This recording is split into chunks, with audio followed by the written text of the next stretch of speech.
is American Heart Health Month, and according to a recent heart health survey, the majority of Americans usually exercise at least 30 minutes every week.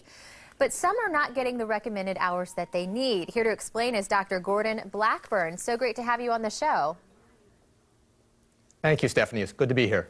All right, so we've got our hearts pumping, we're exercising, our heart rate is going. Exercise, right? Why is that so important? Exercise is very beneficial to preventing the development of heart disease, as well as reducing the risk of death if you do have heart disease.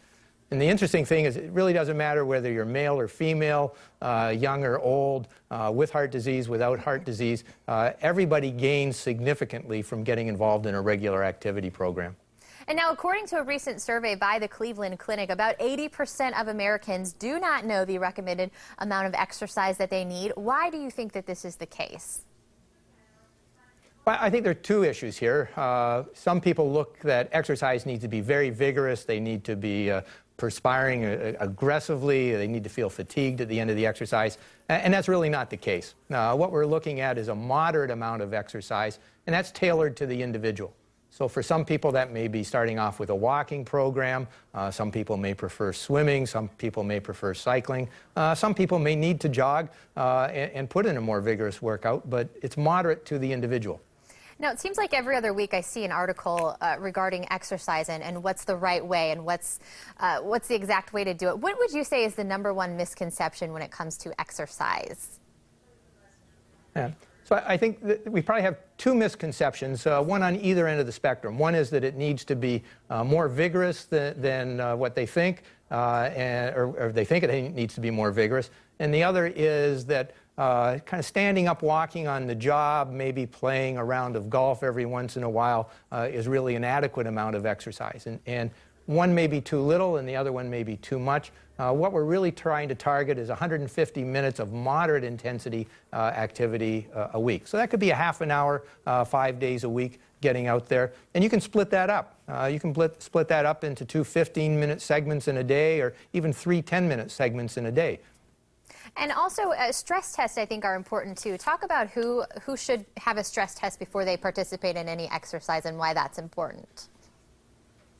Certainly. So stress tests can give us an awful lot of information about how the heart tolerates the exercise. But for vast majority of individuals, a stress test may not be necessary. But what I'm going to suggest is that anybody who has not been exercising on a regular basis, anybody who has heart disease or is having symptoms of heart disease, they need to talk to their physician and get clearance before they start the exercise program, and let that physician make a decision whether an exercise test is required or not. And as we close here, you know, a lot of people want to exercise, but maybe they don't have the motivation to do so. What do you have to say to those viewers who just can't seem to get that motivation on how important it really is for your heart health? Yeah. So I think the motivation is really coming up with a plan. You know, we have the time. The vast majority of us are watching at least a half an hour of television a day. If we can put a bicycle in front of the television, we can get the exercise in there, or we can go out for a walk 10 minutes 3 times a day. But we need that plan. Without the plan, we're not going to succeed. Yeah, it's a good way Stephanie, to just I'm glad to have, for a while. Yeah. So Stephanie, you know, I'm very pleased to have been here this morning. Is there any other things that you want to talk about? If you could just send us to a website, maybe we could get more information online about heart health. That would be great. Great. So if you're looking for a site to go, I'm going to recommend that you go to clevelandclinic.org/loveyourheart. Thank you so much. And as always, we'll have more on our website as well, fox4morningblend.com. Up next, who's ready for some trivia? Get your NASCAR thinking helmets on. Still to come, today's racing trivia question that could win you tickets to see the Daytona 500.